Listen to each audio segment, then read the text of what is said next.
Hi hello నమస్తే welcome to our channel IV entertainments. ఈరోజు మనతో ఉన్న గెస్ట్ ఎవరంటే ఆ మేడం గురించి ఎంత చెప్పినా కూడా తక్కువే. మంచి డాన్సర్ అని చెప్పాలా, మంచి ఆర్టిస్ట్ అని చెప్పాలా, అసలు ఏం చెప్పాలి? మనం ఆ మేడంని అడిగే ఒక క్లారిటీ తీసుకుందాం. మరి ఈరోజు మనతో ఉన్న గెస్ట్ ఎవరో కాదు, జయలలిత గారు. హాయ్ మ్యామ్, నమస్తే. నమస్తే ఐవ్యూ ప్రేక్షకులందరికీ నమస్తే. నన్ను ఇంటర్వ్యూ చేస్తున్న మానసకి god bless you. Thank you madam. First నాకున్న ఒక పెద్ద డౌట్ ఏంటంటే, అందరూ కూడా వెండి తెర మీద నుంచి బుల్లి తెర మీద నుంచి వెండి తెరకు వెళ్ళాలి అని కలలు కంటుంటారు. కానీ మీరేంటి రివర్స్లో వెండి తెర మీద నుంచి బుల్లి తెరకు వచ్చారు? అసలు నేను వెండి తెరకి రావాలనే ఏమీ కలలు కనలేదు. మామూలుగా క్లాసికల్ డాన్సర్. నాన్నగారు జర్నలిస్టు, నా దేశం పేపర్ రన్ చేసేవారు. ఆయనకు అందరూ మూవీ వాళ్ళు ఫ్రెండ్స్. సో చెన్నైకి మేము హాలిడేస్కి, సమ్మర్ హాలిడేస్కి కూచిపూడి నేర్చుకోవడానికి వెంపటి చెన్నసత్యం గారి దగ్గరికి వెళ్ళేవాళ్ళం. అప్పుడు నాన్న ఫ్రెండ్స్ సర్కిల్ వాళ్ళ ఇళ్లల్లో ఉండడము, వాళ్ళందరినీ చూసి నాన్న మా అమ్మాయి మంచి పర్సనాలిటీ, మంచి కలరు, డాన్సరు, తనని హీరోయిన్ చేయాలని ఆయన ఆశయం అన్నమాట అది. సో అలాగలాగా ఆయన కళ నెరవేర్చడానికి నేను వెండి తెరకు రంగప్రవేశం చేయాల్సి వచ్చింది. ఆ తర్వాత 30 సంవత్సరాలు ఏకధాటిగా చాలా బిజీగా ఉన్నాను. ఇండస్ట్రీ హైదరాబాద్కి షిఫ్ట్ అయిన తర్వాత షిఫ్ట్ అవుదామా వద్దా అనే ఆలోచనలో చలపతిరావు గారు, ఏవిఎస్ గారు వీళ్ళందరూ షిఫ్ట్ అవ్వు, ఇక్కడ ఉంటేనే ఆఫర్స్ వస్తాయి, ఆఫర్స్ వచ్చినా రాకపోయినా మనందరం ఒక ఫ్యామిలీ, కనీసం ఒక దగ్గర ఉంటాము కష్టంలో సుఖంలో అని చెప్పి నన్ను అలాగా కన్విన్స్ చేసి హైదరాబాద్కి 2003లో షిఫ్ట్ అయినాను అనమాట. అయిన తర్వాత చేస్తూ వచ్చాను చిన్న చితక సినిమాలు అన్నీ, చిన్న చిన్న క్యారెక్టర్స్ కానీ, కామెడీ క్యారెక్టర్స్ కానీ. ఆ తర్వాత మేడం స్పీకరు మన కొరటాల శివ గారు ఆ క్యారెక్టర్ ఇచ్చి నా ఇమేజ్ని మార్చారు. సో బోరింగ్ ప్యాప్ నుంచి మేడం స్పీకర్ అయ్యాను. ఇమేజ్ మార్చినా కూడా, పిక్చర్ హిట్ అయినా కూడా నాకు ఇంకా అలాంటి క్యారెక్టర్స్ రాలేదు. ఆ తరహాలో జడ్జి, లాయరు ఇలాగ కూర్చొని డైలాగ్ చెప్పే అలా వస్తున్నాయి. అయినా కూడా ఏదో టైంపాస్కి జనాలకి కనిపించాలి, జనాలు మర్చిపోకూడదని చేస్తున్నాను. ఇంకా బుల్లితెర అంటారా, ఈ సినిమాల అవకాశాలు తగ్గిన తర్వాత టీవీ చేయొచ్చు కదా బాగుంటుంది అని అంటే, ఆ టీవీలో నాకు తృప్తినిచ్చే క్యారెక్టర్స్ లీడ్స్ అవన్నీ, గోరంత దీపం కానివ్వండి, ముత్యాల ముగ్గు కానివ్వండి, గృహప్రవేశం, ఇప్పుడు ప్రేమ ఎంత మధురం ఎట్ ప్రెజెంట్ రన్నింగ్లో ఉంది. ఇంకా ప్రేమ ఎంత మధురానికి వచ్చిన అప్లాజ్ నాకు 800 సినిమాలు చేసినా కూడా రాలేదు. అంత మంచి పేరు. సో మీకు సీరియల్స్ ఎక్కువ సాటిస్ఫైయింగ్ అనిపిస్తున్నాయి? అట్లా అని చెప్పలేను. సినిమాలు ఉన్నాయి కొన్ని నేను చేసినవి, శృతిలయలు కానీ, విశ్వనాథ్ గారివి, వంశీ గారిది ఏప్రిల్ 1 విడుదల కానీ, చాలా మంచి క్యారెక్టర్స్. ఒక 800 సినిమాలు చేస్తే ఒక 100 నాకు నచ్చిన క్యారెక్టర్స్ ఉంటాయి అందులో. మిగతావన్నీ కొంచెం జేబు సాటిస్ఫాక్షన్ ఒకటి, జాబ్ సాటిస్ఫాక్షన్ ఒకటి, అడ్జస్ట్ అయ్యి జర్నీ చేయాలి కాబట్టి అలా ఉన్నాయి. ఇష్టమైన క్యారెక్టర్స్ సినిమాల్లోనే ఉన్నాయి. సీరియల్స్లో అంటే మనం రోజు కనిపిస్తూ ఉంటాము, ఆడియన్స్కి దగ్గరగా ఉంటాము, వాళ్ళ రివ్యూస్ మనకి రోజు ఎక్కడికన్నా వెళ్ళినా చేరుతూ ఉంటాయి, గుళ్ళకి వెళ్ళినా ఎక్కడికి వెళ్ళినా ఆ అప్లాజ్ వేరు. అవును. సో మీ ఫాదర్ మిమ్మల్ని ఇండస్ట్రీకి తీసుకొచ్చారు కదా మ్యామ్, ఒక లీడ్ యాక్ట్రెస్గా చూడాలి అని తీసుకొచ్చారు, కానీ మిమ్మల్ని అన్ని వ్యాంప్ క్యారెక్టర్సే వెల్కమ్ చేసాయి. కరెక్ట్. బాధపడ్డారా మేడం మీ ఫాదర్ ఎప్పుడన్నా? లేదు, ఆయన ఎప్పుడు బాధపడలేదు, నేను బాధపడలేదు. ఫ్యామిలీ తోటి చెన్నై షిఫ్ట్ అయిపోయాము. సో మంచి క్యారెక్టర్స్ వస్తాయని ఒక హోప్తో షిఫ్ట్ అయ్యాము. అది కాస్త వేరే లైన్లో పడిపోయింది. సరే ఏదో ఒకటి మనం గెట్ ఆన్ అవ్వాలి, ఫ్యామిలీతో చెన్నై వచ్చాము అని అన్నీ అలాగా చేసుకుంటూ వెళ్ళాను, ఏది రిజెక్ట్ చేయకుండా. అలా అలా ఆ మోసలో ఇంకా వ్యాంపిష్ అనే ముద్ర పడిపోవడం, తర్వాత కొంచెం ఏజ్ వచ్చిన తర్వాత కామెడీ క్యారెక్టర్స్ వేయడము, తర్వాత కొంచెం తల్లి క్యారెక్టర్స్, ఇట్లా వయసుకి తగ్గట్టు మారుతూ వచ్చినాయి అన్నమాట. సో మీరు ఎన్ని వ్యాంప్ క్యారెక్టర్స్ చేసినా కూడా ఒక్క బోరింగ్ పాప అనే దాంతోనే ఎక్కువ పాపులర్ అయ్యారు. ఎందుకంటే అక్కడ ఉన్నది బాలయ్య బాబు కదా, మరి ఆయన రేంజ్కి ఆయన పక్కన మరి అలాంటి క్యారెక్టర్ చేస్తే ఎక్కడో హైప్కి వెళ్ళిపోయింది అనమాట. ఒక సీన్, ఒక సాంగ్ అది. అదే అసలు ఎవరికి జయలలిత అంటే తెలియదు. అవును, జయలలిత అంటే తమిళనాడు సీఎం. అవును, ఒకప్పుడు బోరింగ్ పాప అంటే చిన్న పిల్లాడి ఎక్కువ మంది దాకా బోరింగ్ పాప తెలుసు. అలా అయిపోయింది ఆ క్యారెక్టర్. ఆ బోరింగ్ పాప అనే క్యారెక్టర్ మీ కెరియర్కి టర్నింగ్ పాయింట్ అని చెప్పొచ్చా మేడం? టర్నింగ్ పాయింట్ ఏమి లేదు, ఇమేజ్ మార్చింది అంతే. టర్నింగ్ పాయింట్ అని ఏం చెప్పలేదు. ఏది గ్రహణం చేశాను అంత మంచి మూవీ, నాకేమి టర్నింగ్ పాయింట్ అవ్వలేదు. అలాగా ఆ క్యారెక్టర్స్కి ఆ ఇమేజ్ వచ్చింది, కానీ నా లైఫ్లో ఏమి టర్నింగ్ పాయింట్ రాలేదు. ఇప్పటికి ఏమి టర్నింగ్ పాయింట్ అనిపించట్లేదు. ఏం లేదు. సీరియల్స్లో మరి ప్రేమ ఎంత మధురం ఒక మంచి మంచి మదర్, మంచి సీరియల్ చేస్తున్నానని ఒక సాటిస్ఫాక్షన్. టర్నింగ్ పాయింట్స్ లాగా ఏం లేవు. సో మంచి క్లాసికల్ డాన్సర్ మీరు, అన్ని ఐటమ్ సాంగ్స్ చేశారు మ్యాక్సిమం. నేను చూసాను, ఇప్పుడే చూసాను మీ ఐటమ్ సాంగ్స్. నువ్వు గమనిస్తే నా ఐటమ్ సాంగ్స్లో కూడా క్లాసికల్ టచ్ ఉంటుంది. నాకు రాదు ఆ వ్యాంపిష్ ఎక్స్ప్రెషన్ కానీ, ఆ బ్రేక్, అలా ఫ్యాషన్ స్టైల్ రాదు నాకు. ఎక్కడొక్కడ క్లాసికల్ టచ్ కనిపిస్తుంది నీకు. అది నా నరనరంలో అలా జీర్ణించుకుపోయింది. నా 5వ సంవత్సరం నుంచి నేను క్లాసికల్ డాన్సర్. అంత ఇష్టపడి నేర్చుకుని పట్టి మరీ చేశారు క్లాసికల్. సడన్గా ఐటమ్ సాంగ్స్లోకి రాగానే మీకు ఏమనిపించింది? అసలు నేను ఫీల్ అవ్వాలా, వచ్చామో మనం గెట్ ఆన్ అవ్వాలి అంతే. మళ్ళీ మనం వెనక్కి తిరిగి వెళ్ళడానికి లేదు, ఇంకొక పని తెలియదు.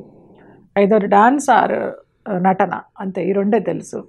సో వచ్చిన వాటిల్లో చేసుకుంటూ పోదామనే ఒక మైండ్ సెట్ ఉంది తప్పించి, అరే నేనేంటి క్లాసికల్ డాన్సర్ ఐటమ్ సాంగ్స్ చేయడం ఏంటి అని ఎప్పుడు ఫీల్ అవ్వలేదు నేను. వచ్చినట్టు చేసుకుంటూ వెళ్ళే అవకాశాలని, అంతే. సో ఇంకొకటి ఏంటంటే, ఇప్పుడున్న ఇండస్ట్రీ చూస్తుంటే మ్యాక్సిమం అందరికీ తెలుసు ఎన్ని కష్టాలు ఉంటున్నాయి, ఎలా కాస్టింగ్ కౌచెస్ అవన్నీ. ఇవన్నీ అప్పుడు కూడా ఉండేవా మేడం?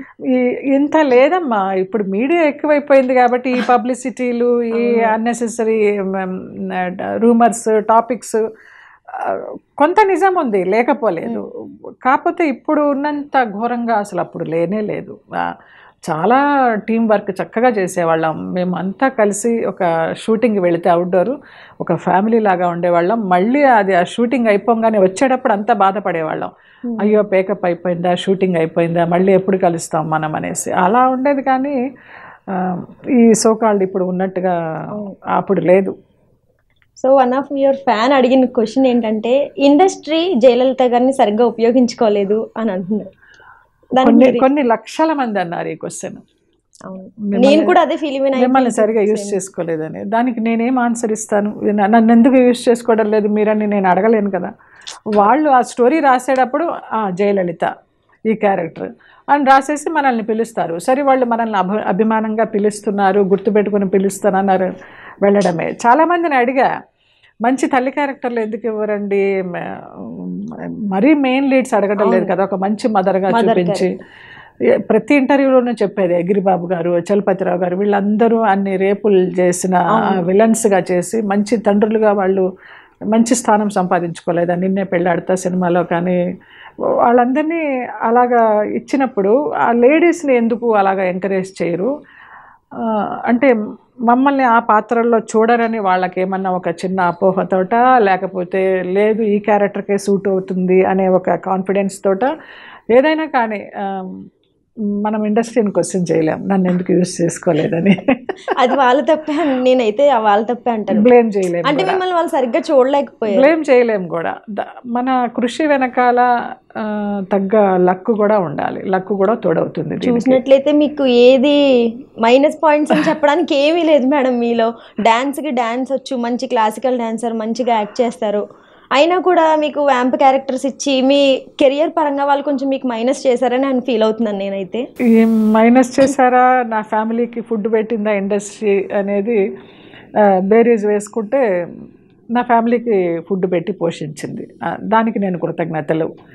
మైనస్ అనే దాన్ని మైండ్లోకి రానియను. ఎందుకు మనం పాజిటివ్గానే అనుకోవాలి, నెగిటివ్ ఎందుకు అనుకుంటే ఇప్పుడు అయిపోయింది మొత్తం. ఇంకా ఇండస్ట్రీ నన్ను పిలిచి ఆఫర్స్ ఇస్తుందా ఇవ్వదా అనేది పక్కన పెడితే, ఆ గతాన్ని గురించి తలుచుకుని ఆ నెగిటివ్ అనుకునే కంటే బాగుంది, మనకి ఏది ప్రాప్తమో అదే దొరికింది, మనకి ఏది కావాలో అదే ఇచ్చారు, అంతే. సో ఇప్పుడున్న జనరేషన్స్లో ఒక మంచి మదర్ క్యారెక్టర్ కానీ, సిస్టర్ క్యారెక్టర్స్ కూడా చేయొచ్చు మేడం మీరు. సిస్టర్ క్యారెక్టర్స్ కానీ చేయాలని ఉంటే ఎవరితో చేయాలని ఉంది మీకు? అంటే అప్పుడు జనరేషన్స్లో పెద్ద పెద్ద లెజెండరీ యాక్టర్స్తోనే మీరు యాక్ట్ చేశారు. అంటే నాగార్జున కానీ, బాలకృష్ణ, చిరంజీవి, అందరితో చేశాను. ఇప్పుడు జనరేషన్ అందరూ బాగా చేస్తున్నారు. ఎవరితో ఇచ్చినా చేస్తా నేను. ఎవరికి అక్కగా ఇచ్చినా చేస్తా, ఎవరికి మదర్గా ఇచ్చినా చేస్తా. వాళ్ళ వాళ్ళ టాలెంట్స్ వాళ్ళకు ఉంటాయి. పర్టికులర్ ఈ పర్సన్తోనే చేయాలి, ఈ హీరోతోనే చేయాలనేది ఏమీ లేదు. అందరూ కష్టపడుతున్నారు, ఇప్పుడు అన్ని అందరూ బాగా చేస్తున్నారు. చూసినప్పుడు అనుకుంటారే వీళ్ళు ఎందుకు మనకి ఇవ్వడం లేదు మంచి క్యారెక్టర్ అనేసి ఫీల్ అవుతా అంతే. దీన్ని బట్టి ఏమర్థమైందంటే టాలెంట్ ని గుర్తించరు అని అర్థమైంది మేడం నాకైతే. అంటే చాలా మంది ఇలాగే మిగిలిపోతున్నారు. నేను చెప్పాను కదా, టాలెంట్ని మాత్రం గుర్తిస్తే సరిపోదు, మనకి దానితో అదృష్టం కూడా కలిసి రావాలి. మనం చేసే క్యారెక్టర్ల మీద, మనం తినే బియ్యపు గింజ మీద ఎలాగ మన పేరు రాసి ఉంటుందో, మనం చేసే క్యారెక్టర్స్ మీద కూడా ఆ పాత్ర ఎవరు చేయాలనేది రాసి ఉంటుంది ఇట్లా. అందుకని అది మనం ఎంత శ్రమ పడినా నాకు ఇవ్వు అనేసి అది మనకి రాదు. మనం ఎక్కడో ఒక మూలన్నా కూడా మనం చేసే క్యారెక్టర్ అయితే వచ్చి మరీ పిలుచుకు వెళ్తారు. అదొకటి నమ్ముతా. సో మీకు ఇండస్ట్రీలో మంచి క్యారెక్టర్స్ ఏమి ఇవ్వట్లేదు, నాకు చేయాలని ఉంది అని అంటున్నారు. మీకు గాడ్ ఫాదర్ లేకపోవడం కూడా ఒక మైనస్ ఇండస్ట్రీలో. గాడ్ ఫాదర్ లేరు, ఎవరు గైడెన్స్ ఇచ్చేవాళ్ళు లేరు. ఒక ఫాదరే మీకు ఎంకరేజ్మెంట్ గా ఉన్నారు. ఆయన కోరిక నెరవేరింది, నన్ను ఇండస్ట్రీలో ఆర్టిస్ట్గా చూడాలి, అది నెరవేరింది. ఆర్టిస్ట్ గా చూడాలి అని అనుకున్నారు, కానీ ఏ క్యారెక్టర్స్ చేయించాలని అనుకుని ఉంటే బాగుండేది. ఆయన గైడెన్స్ ఇవ్వలేదు. నా కూతురుని తీసుకెళ్ళిపోవాలి, ఎవరొకరి చేతిలో పెట్టి ఆర్టిస్ట్ని చేసేయాలని అనుకున్నారు తప్ప. మన పెద్ద వంశీ గారు ఆలాపన సినిమాలో రూప గారు ఒక క్యారెక్టర్ చేశారు, dance teacher character, Bhanupriya friend character. So దానికోసమని నన్ను వంశీ గారి దగ్గరికి తీసుకువెళితే మా నాన్నగారికి గడ్డం ఉంటుంది, ఆయన కరెక్ట్గా రవీంద్రనాథ్ ఠాగూర్ లాగా ఉంటారు చూడడానికి. వంశీ గారికి నేను నచ్చలేదు, మా నాన్న నచ్చి భానుప్రియకి డాన్స్ మాస్టర్ క్యారెక్టర్ ఇచ్చారు. మా పిల్ల కోసం క్యారెక్టర్ కోసం వస్తే అంటే ఆ అమ్మాయికి తర్వాత చూద్దాంలే, మీరు బాగున్నారు మీరు చెయ్యండి అనేసి ఆలాపనలో డాన్స్ మాస్టర్ క్యారెక్టర్ ఇచ్చారు.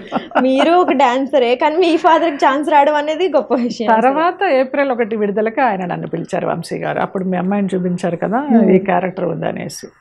అలాగా వంశీ గారి పిక్చర్లలో ఒక 10-15 పిక్చర్లు కంటిన్యూ చేశాను, మంచి మంచి క్యారెక్టర్స్. ఇప్పుడు ఇంత అందంగా ఉన్నారంటే అప్పట్లో ఎలా ఉండేవారు? అప్పుడు బాగుండేదన్న. ఇంద్రుడు చంద్రుడు చూసావంటే నా పర్సనాలిటీ కానీ, నా కలర్ కానీ, నా హెయిర్ కానీ ఇంద్రుడు చంద్రుడు అన్ని చూసి ఈవిడ ఇప్పుడు అలాగే ఉంది, అప్పుడు అలాగే ఉన్నారు కదా, ఈవిడ ఇంత అందంగా ఉండి కూడా ఎవరు ఎందుకు అసలు సరిగ్గా చూడలేకపోయారని నేను పక్కన వాళ్ళతో చెప్తున్నాను. కళ్ళతో చూసావు, వాళ్ళ కళ్ళకి అమ్మాయిని నాకే అనిపించింది కదా మేడం ఇంత అందంగా ఉన్నారని, వాళ్ళకి ఎందుకు అనిపించలేదో నాకు. రామానాయుడు గారు అనేవారు, అబ్బా హీరోయిన్ అవ్వాల్సిన అందము, మరి ఆయన పెద్ద ప్రొడ్యూసర్, ఆయన ఎందుకు ఇవ్వలేదు? అందరూ ఆయన కాంప్లిమెంట్ ఇచ్చారు, అసలు నీ జుట్టు నీ పర్సనాలిటీ ఎవరికి ఉంటుంది, ఎంత అందంగా ఉంటావు అనేసి. ఆయనే వ్యాంప్ ఇచ్చారు ఇంద్రుడు చంద్రుడిలో. మీరు ఇంకొక క్యారెక్టర్ వ్యాంప్ చేసినందువల్ల ఇన్ని వ్యాంప్ క్యారెక్టర్స్ వచ్చేసాయి అంటారు. అది వరకు పాత సినిమాల్లో చెల్లెల క్యారెక్టర్లు చేసిన వాళ్ళు హీరోయిన్లు చేసిన సందర్భం ఉంది, కమెడియన్స్ హీరోయిన్స్ చేసిన సందర్భం ఉంది. అలా దర్శకులు నిర్మాతలు వాళ్ళ ప్రతిభ అలాగా ఆ ఆర్టిస్టులను కూడా అలాగా మోల్డ్ చేసేవారు, ఏ క్యారెక్టర్కైనా పనికొచ్చేలాగా. ఇప్పుడు రాను రాను కొంచెం మధ్యలో మా తరం వచ్చేసరికి ఈ తరహా పాత్రలు అంటే వీళ్ళే, ఈ తరహా పాత్రలు అంటే వీళ్ళే. ఎల్వి జయలక్ష్మి గారు ఎన్ని వ్యాంప్ సాంగ్స్ చేశారు, ఆవిడ ఎంత మంచి హీరోయిన్ చేశారు ఆవిడ. ఆ కాలం ఎన్ని హీరోయిన్స్ గా చేసినా, గిరిజ గారు, రమాప్రభ గారు వీళ్ళందరూ కామెడీ ఆర్టిస్టులుగా చేసి రాజబాబు గారితో, అల్లు రామలింగయ్య గారితో, నాగేశ్వరరావు గారితో హీరోయిన్ చేసిన వాళ్ళు ఉన్నారు. ఆ టైం వేరు, అది ఒక స్వర్ణయుగం అంతే, అది మళ్ళీ రాదు. నేను ఎప్పుడు అనుకుంటా బ్లాక్ అండ్ వైట్ సినిమాలు చూసి, అబ్బా ఆ టైంలో పుట్టుంటే బాగుండేదే అనేసి. కానీ మీరు మ్యాక్సిమం 1980 నుంచి ఇండస్ట్రీలో ఉన్నారని. 84 నుంచి మేడం. 83 డిగ్రీ ఫినిష్ చేశాను, BA ఎకనామిక్స్, నేను కూచిపూడి డాన్సరు. 84లో ఇండస్ట్రీకి షిఫ్ట్ అయ్యాం, చెన్నై వచ్చాం. డిగ్రీ చేసా అంటున్నారు కదా మేడం, ఇండస్ట్రీకి రాకపోయిండుంటే ఏం చేసేవారు మీరు? పెళ్లి చేసుకుని ఉండేదాన్ని ఏమో. అంటే జాబ్ అలా మీకు లేదు, అంత స్కిల్స్ ఉన్నది ఏం కాదు. ఎప్పుడు డాన్స్ డాన్స్ డాన్స్. మంచి పబ్లిక్ ఎగ్జామ్స్ అప్పుడు డాన్స్ ప్రోగ్రామ్స్ వచ్చేవి మాకు. సో అక్క నేను ఇద్దరం చల్లా సిస్టర్స్. అదేదో చదువు ముక్కును పట్టి రాసేసేవాళ్ళం అంతే. పెద్ద చదువులు చదవాలి, ఏదో అయిపోవాలి అనేది అది చిన్నప్పటి నుంచే అమ్మ నాన్నకి లేదు, మాకు లేదు. డాన్స్ డాన్స్ డాన్స్ అంతే. నా ఐటమ్ అప్పుడు అక్క వెనకాల బ్యాక్ స్టేజ్ మీద కూర్చొని తన ఎగ్జామ్ ఏదో, రేపటి ఎగ్జామ్ ఏదో చదువుకునేది. తన సాంగ్ అప్పుడు, తన ఐటమ్ అప్పుడు నేను చదువుకుంటూ ఉండేదాన్ని. ఇలాగా ఏదో అత్యవసర మార్కులతోటి డిగ్రీ చేశాము అంతే. అంత పెద్ద ఉద్యోగాలు అప్పట్లోనే సంపాదించేసి డిగ్రీ అంటే- అంత గోల్స్ ఏమీ లేవు అనమాట అప్పుడు. అదే అప్పట్లోనే డిగ్రీ అంటే పెద్ద విషయమే కదా మేడం. అందరూ మాక్సిమం 10th 9th తోనే ఆపేసిన వాళ్ళు ఉన్నారు. డిగ్రీ ఈవెన్ మై మదర్ కూడా. అక్క బీకామ్ చేసింది, నేను బిఏ చేశాను. అంత చదివారు, క్లాసికల్ డాన్సరు అయినా కూడా విశ్వనాథ్ గారు ఫీల్ అవుతూ ఉండేవారు అనమాట. బ్రాహ్మణ పిల్లవి, మంచి డాన్సర్వి, డిగ్రీ చేసావు, ఎందుకు సినిమాల్లోకి రావడం అనేసి ఆయన కొంచెం డిస్కరేజ్ చేసేవారు. మీకు ఇంట్రెస్ట్ మేడం? మీ ఫాదర్ మిమ్మల్ని తీసుకొచ్చిన అస్సలు ఇంట్రెస్ట్ లేదు. నేను 83 డిగ్రీ ఫినిష్ చేసి ఆంధ్ర నాట్యం నేర్చుకోవడానికి హైదరాబాద్ వచ్చా, నటరాజు రామకృష్ణ గారి దగ్గర. ఎక్కడన్నా డాన్స్ అంతే. నాకు శనివారం ఆదివారం విజయవాడ నుంచి కూచిపూడి డాన్సర్ మాస్టర్ వచ్చేవారు, తంజావూరు నుంచి భరతనాట్యం మాస్టర్ వచ్చేవారు. అలా నేర్చుకున్నాం మేము అన్ని రకాలు. అదేదో పూర్వజన్మ సుకృతము, ఈశ్వరానుగ్రహం మాకు ఆ డాన్స్ రావడం అనేది. ఆంధ్ర నాట్యం కూడా నేర్చుకుందాము, ఇదొకటి ఎందుకు వదలాలని ఇక్కడికి వచ్చి పేయింగ్ గెస్ట్గా ఉండి నేను నటరాజ్ మాస్టర్ గారి దగ్గర, నటరాజు రామకృష్ణ గారి దగ్గర నేర్చుకుంటున్నప్పుడు నాన్న వచ్చారు సడన్గా. మా ఫ్రెండ్స్ సినిమా తీస్తున్నారు, రేపల్లె వాళ్ళు హీరోయిన్ డాన్సర్ కావాలని అడుగుతున్నారు, మా అమ్మాయి చేస్తుందని చెప్పారు అనేసి గబగబా ఇచ్చేసారు. గబగబా నాకు ఉన్న రూమ్లోకి వెళ్ళిపోయి తలుపేసేసుకొని పెద్ద గుక్కలు పట్టి ఏడవడం స్టార్ట్ చేశా. నేను రాను ఇక్కడే ఉంటాను, డాన్స్ నేర్చుకుంటానని. అప్పుడు నటరాజు రామకృష్ణ గారి దగ్గర మెయిన్ శిష్యుడు కళాకృష్ణ వాళ్ళందరూ ఉండేవారు. వాళ్ళు వచ్చి నాకు నచ్చ చెప్పారనమాట. సరే నాన్న మాట ఇచ్చారు కదా, వెళ్ళి చూడు, నీకు నచ్చకపోతే మళ్ళీ వెనక్కి వచ్చేద్దులే అని. ఇంకా వన్స్ ఇండస్ట్రీలోకి ఎంటర్ అయినాక ఇంకా వెనక్కి వెళ్ళడం అనేది ఎక్కడో రేర్గా జరుగుతుంది. ఒకసారి దిగామంటే బయటికి రాలేము. అలా వెళ్ళి ఆ పిక్చర్ చేసేటప్పుడు ఖైదీ ప్రొడ్యూసర్స్ చూశారు. రేపల్లెలో టాకీ పాట అయింది. విజయ గార్డెన్స్లో సాంగ్స్ షూట్ చేయడానికి వెళ్ళినప్పుడు ఖైదీ ప్రొడ్యూసర్స్ చూసి అందులో ఒక one of the producer next Khaidi movie చేస్తున్నాము, చిరంజీవి గారి పక్కన ఒక డాక్టర్ క్యారెక్టరు, నీకే ఇస్తాము, బాగున్నావు పర్సనాలిటీ అంతా అని వాళ్ళు చెన్నై షిఫ్ట్ చేశారనమాట. నన్ను షిఫ్ట్ చేసిన తర్వాత అది కొన్ని కారణాల వల్ల, చెప్పాను కదా ప్రతి క్యారెక్టర్ మీద పేరు రాసి ఉంటుందని, అది సుమలత గారు చేశారు. ఆ విజయ గార్డెన్స్లోనే సాంగ్స్ షూట్ చేసేటప్పుడు మలయాళం నుంచి నానా మ్యాగజైన్ అని ఒక ఫేమస్ మ్యాగజైన్ వాళ్ళు వచ్చి నన్ను ఇంటర్వ్యూ తీసుకున్నారు. ఇంటర్వ్యూ తీసుకుని ఆ ఇంటర్వ్యూ చూసి ఐవిశశి గారు మలయాళానికి పిలిచారు నన్ను. దేనికో వస్తే దేనికో వెళ్ళినట్టు ఫస్ట్ మలయాళంలోకి వెళ్ళాను అనమాట. నేను చేసింది తెలుగు పిక్చరు, అది రిలీజ్ అవ్వలేదు. ఆ ఇంటర్వ్యూ చూసి ఐవిశశి గారు కమల్ హాసన్ గారి పక్కన నన్ను, ఫస్ట్ ఫిల్మ్ మలయాళం పిక్చర్ అయింది మీకు? ఎస్, మలయాళంతో స్టార్ట్ చేసి మళ్ళీ తెలుగుకి వచ్చానమాట. సో అలాగా నాకు ఐవిశశి గారు మలయాళం మూవీలో వ్రతం అని ఒక మూవీ, అందులో శోభన ఒక హీరోయిన్, గీత ఒక హీరోయిన్, నేను ఒక హీరోయిన్ ఇన్ ద సెన్స్ వ్యాంపే, మళ్ళీ ఒక మెయిన్ విలన్కి వైఫ్ నేను. ఓకే. సో కమల్ హాసన్ గారితో ఒక ట్రాక్లో ఆయనతో లవ్లో పడిపోయి ఆయన గురించి హస్బెండ్ని చంపేసి ప్రాపర్టీ అంతా మేమిద్దరమే ఇది చేయాలని ఆ టైప్ ఆఫ్ క్యారెక్టర్. అది చూశాక ఇంద్రుడు చంద్రుడు సినిమాలో రామానాయుడు గారు కమల్ హాసన్ గారిని, నీ సెక్రటరీ క్యారెక్టర్ ఒకటి ఉందయా, ఎవరిని సెలెక్ట్ చేద్దాము చెప్తావా అంటే, నాతోటి జయలలిత అని ఒక అమ్మాయి చేసింది ఇలాగ వ్రతం సినిమాలో, తను బాగుంది, తన్ని వేయండి అని ఆయన అట్లా ఇంద్రుడు చంద్రుడిలో ఆయన సెక్రటరీ క్యారెక్టర్కి నేను రావడం జరిగిందనమాట. అప్పటి నుంచి పరుచూరి బ్రదర్స్ పరిచయం అయ్యి నేనేదో మలయాళం అమ్మాయి అనుకుంటూ వచ్చారట వాళ్ళు. షూటింగ్లో చూసి కానీ, ఏదో ప్రసాద్ ల్యాబ్లో డబ్బింగ్లో ఉన్నప్పుడు కానీ చూసి మలయాళం అమ్మాయి అనుకుంటే కాదు తెలుగు అమ్మాయి అని రామానాయుడు గారు చెప్పాక వాళ్ళు అలాగా వాళ్ళు రాసే మూవీస్లో నాకు చాలా క్యారెక్టర్స్ ఇచ్చి నాకు భిక్ష పెట్టారనే చెప్పాలి. పరుచూరి గోపాల్ కృష్ణ గారు అయితే నాకు గురువు గారు లాగానే, గురుతుల్యులు. వెంకటేశ్వరరావు గారితో అంత పెద్ద టచ్లో ఉండను కానీ పరుచూరి గోపాలకృష్ణ గారు ఎప్పుడు ఫోన్ చేయడం కానీ, ఎలా ఉన్నావని అడగడం కానీ, రామానాయుడు గారు కూడా ఈవెన్ సినిమాలు ఉన్నాయా లేవా, బాగున్నావా, ఆఫీస్కి రా, నీకు ఏదైనా స్థితి బాగాలేకపోతే చెప్పు, నేను హెల్ప్ చేస్తాను, ఇప్పుడున్న ఆర్టిస్టులు ఎవరు ఎఫెక్షనేట్గా ఉండడం లేదు, కాసేపు ఆఫీస్కి వచ్చి కూర్చో, కాఫీ తాగు, కబుర్లు చెప్పేళ్ళు, ఇలాగ పిలిచేవారు ఆయన. స్టార్ నిర్మాత ఆయన. అలా ఉండేవారు అప్పుడు ప్రొడ్యూసర్స్, డైరెక్టర్స్, రైటర్స్ అందరూ మన అని అనుకుని ఉండేవారు అనమాట. సో మీరు కూడా వాళ్ళతో అలాగే ఉన్నారు కాబట్టి వాళ్ళు మిమ్మల్ని అంత కేర్ చేశారు ఉండొచ్చు. అంతే. నేను ఇప్పుడు నీ మీద ప్రేమ చూపించాను అనుకో, నువ్వు చూపిస్తావు కదా, ఆ ఊరికి ఈ ఊరు ఎంత దూరమో అన్నట్టు నువ్వు ఎలా ఉంటావు నేను అలాగే ఉంటాను. అప్పుడు అందరూ అభిమానంగా అలా ఉండేవారు, మన అనుకుని ఉండేవారు. ఇప్పటికీ అలాగే ఉన్నారా మేడం? ఇప్పటికీ ఏమన్నా హెల్ప్ చేయడం లాంటివి? తప్పకుండా ఎప్పుడు అడుగుతారు. ఆయన నాకు కాల్ చేస్తారు, గోపాలకృష్ణ గారు నా వాయిస్లో చిన్న తేడా వచ్చిందంటే ఏంటి నీ వాయిస్లో ఏదో తేడా ఉందని వీడియో కాల్ చేసేస్తారు. నువ్వు ఎలా ఉన్నావు, బాగున్నావా, కష్టంలో ఉన్నావా ఏంటి అనేది అలా కనుక్కోవడం కూడా. నాగబాబు గారు ఇంకా చెప్పనే అక్కర్లేదు. ఒక టైంలో నాకు చాలా చాలా హెల్ప్ చేశారు. నేను అంతా పోగొట్టుకొని నన్ను టీవీ ప్రొడ్యూసర్ ఒక ఆయన మోసం చేసి అంతా పోయిన స్టేజ్లో ఆయన నాకు అప్పుడప్పుడు పిలిచి నాకు ఆర్థిక సహాయం చేసిన సందర్భాలు చాలా ఉన్నాయి. అవును, ఈవెన్ ఆయన కూడా అన్నారు అసలు ఇంత అందంగా ఉన్న ఈమెకి వ్యాంప్ క్యారెక్టర్స్ ఇవ్వడం ఏంటో ఇండస్ట్రీ నాకు అసలు అర్థం కాలేదు ఆ విషయం అని చెప్పి. ఆయనకి చాలా అభిమానం అమ్మ. నేను ఆయన్ని కలవడానికి వెళ్ళినప్పుడల్లా తనకి తెలిసిన పరిధిలో అందరికీ చెప్పేవారు, జయలలిత మన అమ్మాయి అయ్యా, మంచి క్యారెక్టర్ ఉంటే చూడండి అనేసి. అలా చాలా సహృదయులు ఆయన. సో ఇండస్ట్రీ అంటే ఒక్క మాటలో మీరు ఏం చెప్తారు మేడం? చాలా క్లిష్టమైన క్వశ్చన్ అడిగా. మంచివారికి మంచిది, చెడ్డవారికి చెడ్డది. మీకేమైందంటారు దీంట్లో? నాకు వయా మీడియా, అటు ఇటు కాకుండా మధ్యలో. ఇంకొక స్టేట్మెంట్ చెప్పారు కదా మేడం మీరు, అమ్మాయిలు ఇండస్ట్రీకి రావద్దు. అవునమ్మా, నేను ఇప్పటికీ అదే చెప్తాను. నేను తెలీదు, చూస్తున్నాము, మేము కొన్ని అనుభవించాము, ఎందుకు మిగతా ఆడపిల్లలు మళ్ళీ అదే స్టేజ్లోకి వెళ్ళాలి, ఒక ఎక్స్పీరియన్స్తో చెప్తున్నాం కదా అనేసి. ఎవరైనా మా అమ్మాయి చాలా అందంగా ఉంటుందమ్మా, మీరు ఎవరికైనా పరిచయం చేయండి అంటే అస్సలు కుదరని పని. చక్కగా చదువు చెప్పించండి, మీకు చదువు చెప్పించే స్తోమత లేదా మంచి అబ్బాయిని చూసి పెళ్లి చేయండి, ఆ అబ్బాయి చెప్పించుకుంటాడు. అమ్మాయిల్ని మాత్రం నేను ఎంకరేజ్ చేయను అనే చెప్తా.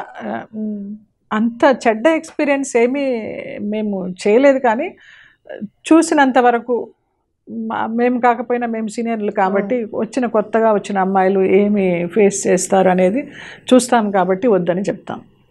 మీరే అన్నారు మళ్ళీ ఎప్పుడు మేమే యాక్ట్ చేస్తూ ఉంటే కొత్త తరం ఎలా వస్తుంది అని అన్నారు కదా మేడం. అవును, అందుకని మేమేం ఆఫర్స్ ఇవ్వడం లేదు కదా, వాళ్ళకి లక్ ఉంది, వాళ్ళకి రాసి పెట్టింది, ప్రొడ్యూసర్స్కి డైరెక్టర్స్కి ఆ క్యారెక్టర్కి వాళ్ళు నచ్చుతున్నారు, వాళ్ళు ఇస్తున్నారు అంతే.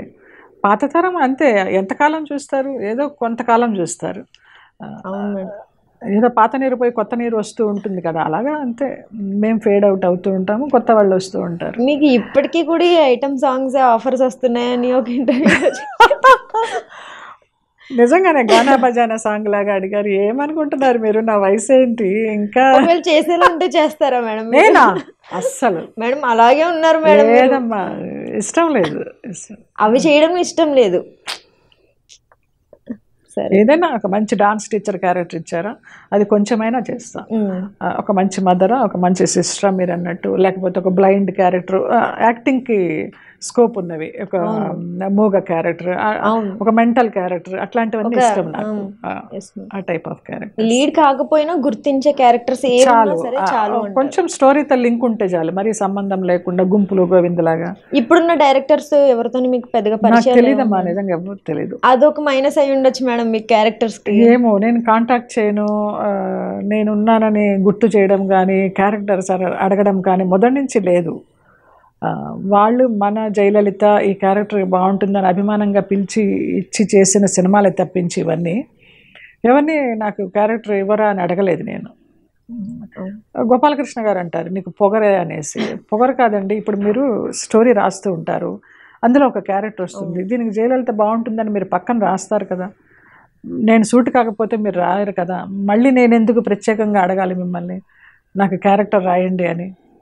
ఉంటే మీరే చెప్తారు కదా, పొగరు అనేది ఏమి లేదు అని చెప్తా నేను. చూస్తే కూడా అలా కనిపించట్లేదు మేడం, పొగరులాగా కూల్గా కామ్గా. అంటే అన్ని సినిమాలు దాదాపు 600 సినిమాలు పైగానే చేశారు, 800 అన్ని లాంగ్వేజ్లు కలిపి, అన్ని లాంగ్వేజెస్ కలిపి 800 అయినాయి. అయినా సరే మిమ్మల్ని ఎవరు గుర్తించలేదంటే నాకు అక్కడే కోపంగా ఉంది. నేను ఒక డైరెక్టర్ కూతురుని ఎలా అయ్యండి నేను మిమ్మల్ని తీసుకునేదాన్ని ఏమో మేడం ఖచ్చితంగా. సరే, నెక్స్ట్ జన్మలో ఒక పెద్ద డైరెక్టర్ కూతురు అవ్వాలి, నాకు మంచి మంచి అవకాశాలు ఇవ్వాలని కోరుకుందాం. అది ఖచ్చితంగా మేడం. అయితే మీరు అందరినీ బాగా ఎక్కువ నమ్ముతుంటారని విన్నాను. అలా నమ్మడం వల్ల మీకు ఎంత లాస్ అయింది మేడం అసలు? లాస్ అయింది, చాలా చాలా లాస్ అయింది. మీరు కన్నీళ్ళు పెట్టుకున్న సందర్భాలు ఉన్నాయి. బోల్డ్. ఆ తర్వాత నుంచి ఇంకెవరినన్నా నమ్మారా? నమ్మా, ఇంకా నమ్ముతూనే ఉన్నా. అదే నమ్మడమే మనం చేసే తప్పు. ఆలీ అడుగుతాడు కదా నన్ను, ఆలీతో సరదాగా ఎన్నిసార్లు మోసపోతావు, ఒక్కసారి మోసపోయావు అనుకోవచ్చు, ప్రతిసారి మోసపోతూనే ఉంటావా అంటే అప్పుడు నేను బరస్ట్ అయ్యి చెప్పాల్సి వచ్చింది. టీవీ ప్రొడ్యూసర్ చేసిన మోసం అంతా చెప్పాల్సి వచ్చింది.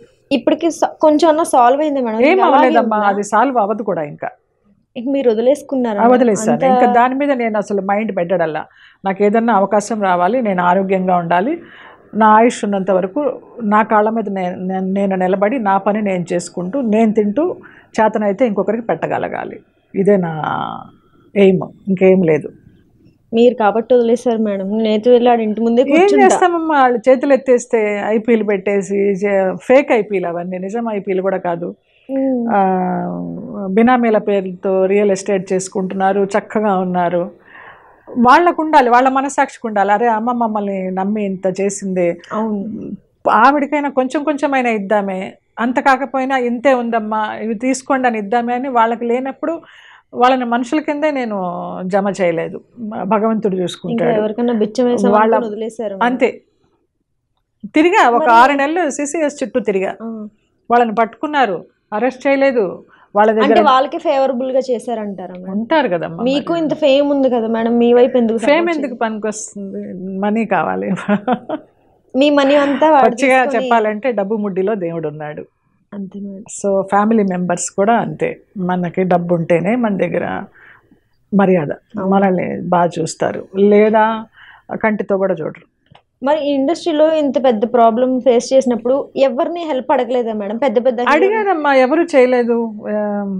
అరే మాకు చెప్పలేదు ఎందుకు, మాకు చెప్పలేదు ఎందుకు అని అన్నవాళ్లే కానీ ఎవరు ఏమి చేయలేకపోయారు. పెద్దవాళ్ళన్నా ఇన్వాల్వ్ అయ్యింటే సాల్వ్ అయ్యేది. బొత్స సత్యనారాయణ గారి దగ్గరికి వెళ్ళాను నేను, కొంతలో కొంతైనా ఇప్పించండి అని. అరే ఎందుకమ్మా వాడిని ఇలాగ తీసుకొచ్చేసి గుడ్డలోడ తీసి కూర్చోబెట్టి 4 తగిలిచ్చామంటే కొంతలో కొంత అయినా వస్తుందన్నారు. తర్వాత ఆయన పట్టించుకోలేదు.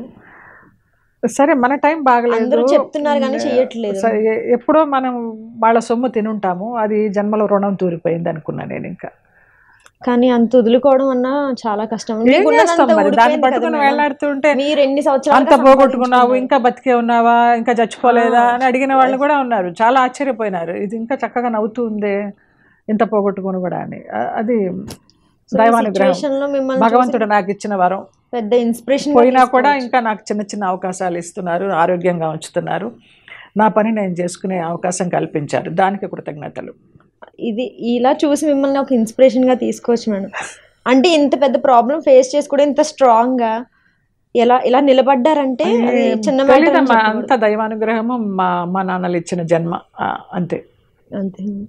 సో మీ మ్యారేజ్ లైఫ్ వచ్చిన మ్యారేజ్ లైఫ్ కూడా లవ్ స్టోరీ ఫెయిల్ అయింది. ఎస్, మీ లైఫ్ లో ఏది చూసినా పెద్ద డిజాస్టర్ లాగానే, పెద్ద సక్సెస్ఫుల్ లైఫ్ ఏం కాదు. అన్ని అప్ అండ్ డౌన్స్, పడడం లేవడం, పడడం లేవడం. అట్లీస్ట్ లేస్తున్నారు. లేస్తున్నాను, దాన్ని లైట్ తీసుకుంటా, దాన్నే పట్టుకొని ఒక డిప్రెషన్కి వెళ్ళిపోయి ఏదో చచ్చిపోవాలి ఇలాంటివన్నీ రావు నాకు. మీ హస్బెండ్ కూడా ఈ డైరెక్టర్, మామగారు ప్రొడ్యూసర్, ఇదే ఫీల్డ్ లో ఉండి మిమ్మల్ని ఎంకరేజ్ చేయకపోవడం అనేది నాకు పెద్ద క్వశ్చన్ మార్క్ అయిపోయింది. వాళ్ళు కూడా యూజ్ చేసుకున్నారు నన్ను. డబల్ పీస్ అంతా వేశాను వాళ్ళ స్విమ్ సూట్. వాళ్ళ క్యారెక్టర్స్ హీరోయిన్ అయినా కూడా అంత కొంచెం సి గ్రేడ్ డి గ్రేడ్ అంటారు కదా, అలాంటి మూవీస్. వాటిల్లో కూడా నా చేత అలా చేయించారు పెళ్ళైన తర్వాత కూడా. ఎందుకంటే సినిమా సక్సెస్ అవ్వాలి. వాళ్ళకి ఏం ప్రాబ్లం వచ్చింది మేడం అసలు? వాళ్ళకి ఏం ప్రాబ్లం వచ్చిందంటే, నేను సినిమాలు చేయాలి కానీ డబ్బు ఇటు అమ్మ నాన్నలకి ఇవ్వకూడదు, మొత్తం వచ్చిన డబ్బు వాళ్ళకే ఇవ్వాలి, ఇంకా వీళ్ళని వదిలేసేయాలి, నా పేరుతో ఏం ప్రాపర్టీ ఉందో అదంతా వాళ్ళకే ఇచ్చేయాలి. కానీ అమ్మ నాన్న జాగ్రత్త పడి పవర్ ఆఫ్ అటర్నిటీ రాయించుకుని నా చేత నా పెళ్ళప్పుడు నీకు బిడ్డలు పుట్టాక ఇస్తాంలే అని చెప్పారు. ఇంకా పెళ్ళైన దగ్గర నుంచి ఆ పవర్ ఆఫ్ అటర్నిటీ క్యాన్సిల్ చేయమని సతాయిస్తూ వచ్చారు. సో అర్థమైపోయింది, డబ్బు కోసం చేసుకున్నారు. 7 years లవ్, ఏం తెలియలేదు. చాలా సినిమాలు వదిలేశాను. నేనే ఫోన్ లిఫ్ట్ చేసి, ల్యాండ్ లైన్స్ అవి ఉండేవి అప్పుడు. ప్రొడ్యూసర్స్ ఎవరైనా ఫోన్ చేసి డేట్స్ ఉన్నాయా అంటే, మేనేజర్ ఎవరైనా ఫోన్ చేసి లేవండి అని చెప్పేసేదాన్ని. ఈయనతో తిరగాలి, ఈయనతో ఎంజాయ్ చేయాలి, తనతో ఎక్కువ టైం స్పెండ్ చేయాలని. అందుకే పెళ్లి తర్వాత స్పెండ్ చేయకుండా ముందర 7 years స్పెండ్ చేసేసినట్టున్నాం. అసలు ఎలాగా కనెక్ట్ అయ్యారు మేడం మీరు సార్కి? వాళ్ళ మూవీస్ చేశానమ్మా నేను. వాళ్ళ మూవీస్ చేశాను. నాన్న కొన్ని డేట్స్ చూస్తూ ఉండేవారు, నేను కొన్ని డేట్స్ చూసుకునేదాన్ని. ఆ కన్ఫ్యూజ్లో ఏమైందంటే మా ఆయన వాళ్ళకి ఇచ్చిన డేట్స్ ఇంకొక మీనాకి మేనమామ అవుతారు ఆయన, క్రాస్ బెల్ట్ మణి అనేసి. ఆయన పెద్ద డైరెక్టర్ మలయాళంలో. నాన్నేమో వాళ్ళకి ఇచ్చేశారు తెలియక, నేనేమో వీళ్ళకి ఇచ్చేసాను వీళ్ళ మీద అభిమానంతో. ఆ షూటింగ్ టైంలో వాళ్ళు వచ్చేసి గొడవ పెడితే 2 డేట్లు ఇద్దరికి ఎలాగ ఇస్తారు, ఒకటే డేటు అనేసి అన్నప్పుడు నేను భయపడిపోయి, వాళ్ళు కొంచెం మలయాళీస్ రౌడీస్ లాగా ఉంటారు, రౌడీజం అంతా చేస్తారు. సో నేను భయపడి షివర్ అవుతుంటే తను నన్ను తీసుకెళ్ళి రూమ్లో ఉంచి లాక్ వేసి నేను నచ్చచెప్పి పంపిస్తాననేసి, అలాగా ఆ ఇన్సిడెంట్ నుంచి తను ఒక హీరో అయిపోయినాడు. నాకు ఏదైనా ఒక కష్టం వస్తే తను నన్ను సేవ్ చేస్తాడు అని ఫీల్ అయిపోయా ఆ వయసులో. అట్లా లవ్ అయిపోయింది. అట్రాక్షన్ అయిపోయి ఫస్ట్ అతనే ప్రపోజ్ చేశారా మేడం, ఆయనే ప్రపోజ్ చేశారా? అది గుర్తులేదు తను చేశాడా నేను చేశాను అనేది. ఆ ఇన్సిడెంట్ తోటి దగ్గర అయిపోయాం. కానీ 1 yearకి మీ మ్యారేజ్ బ్రేక్ అయిపోయింది. 1 year మ్యారేజ్ డేట్ రాలేదు ఇంకా. మ్యారేజ్ యానివర్సరీ కాకుండానే పేరెంట్స్ ఎలా ఫీల్ అయ్యారు మేడం? అంటే మ్యారేజ్ లైఫ్ కూడా ఇలా వాళ్ళు హ్యాపీ, అమ్మాయి మా అమ్మాయి మాకు తిరిగి పూజలు చేశారు కదా, మీరే చెప్పారు మొన్ననే కదా మదర్స్ డే చెప్పారు, ఐ డ్రీమ్ లో చెప్పారు. అది చూసుంటావు బహుశా. అదే నేను అది చూసి అమ్మ నాన్నలు పూజ చేయడం ఏంటి అసలు వదిలేసి వచ్చేయడానికి అనుకున్నా మేడం. నేను కదా పెద్ద క్వశ్చన్ మార్క్ పడింది అది చూడగానే. ఫస్ట్ అసలు కొంతమంది అడిగారు మదర్స్ డేకి అమ్మ గురించి అంత నెగిటివ్గా చెప్పావేంటని. నెగిటివ్ పాజిటివ్ కాదు, నేనేమి ఫీల్ అయినానో, నేనేమి ఎక్స్పీరియన్స్ చేశానో అదే చెప్పాను. నేను ఉన్నవి లేనివి ఏం చెప్పలేదు నేను. కానీ చెప్పడానికి ఎవరన్నా అయితే కొంచెం కోపపడ్డం అట్లా చేస్తారు మేడం, మీరు ధైర్యంగా అన్నీ చెప్తున్నారు. చెప్పడానికి ఏముంది, జగమెరిగిన సత్యం అందరికీ తెలుసు. ఎప్పటి నుంచి 84 నుంచి ఇదే ఇంటర్వ్యూ. ఎక్కడైనా చిన్న చిన్న పాయింట్స్ మారుతాయేమో కానీ ఓవరాల్గా చూసుకుంటే ఒకటే పాయింట్స్. సో ఇండస్ట్రీలో రాళ్ళపల్లి గారు అంటే మీకు చాలా ఇష్టం. అంటే ఎక్కువ కాంబినేషన్స్ లేకపోయినా అతనితో మీ ర్యాప్ బాగుంటుంది అని చెప్పారు కదా, అతని గురించి ఏమన్నా, ఆయన గురించి ఒక 2 ముక్కలు చెప్పమంటే? వంశీ గారి మూవీసే చేసామమ్మా, జంజాల గారి మూవీస్, వంశీ గారి మూవీస్ కలిసి చేసేవాళ్ళము. అట్లా ఒక స్వాభిమానము, ఏదో ఒక క్యాస్ట్ వాళ్ళు. ఆ క్యాస్ట్ గురించి ఇక్కడ ఎత్తడం లేదు నేను. అందరూ మనతో ఎవరు బాగుంటే వాళ్ళే మన క్యాస్ట్ అన్నట్టు. మన అందరము ఆర్టిస్టు కులమే. ఆర్టిస్టులకి ఒక జాతి అనో ఒక కులమనో ఏదీ లేదు, నటకులం అంతే. కాకపోతే కొంతమందితో ర్యాప్ బాగా ఉండేది.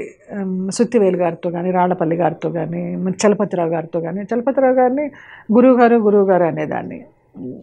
అలా ఏవిఎస్ గారితో ఆయన వెళ్ళిపోయారు. మన కొండవలస గారు కానీ చాలామందితో మేము చాలా ఒక కమెడియన్ గ్రూప్ అంటే అలా ఉండేవాళ్ళం. ఆలి అక్క అంటూ ఉంటాడు, వాడిని తమ్ముడు అంటాను. అలా అందరితో ర్యాప్ బాగుంటుంది. ప్రత్యేకంగా రాళ్ళపల్లి గారి గురించి వాళ్ళందరూ మహానుభావులు.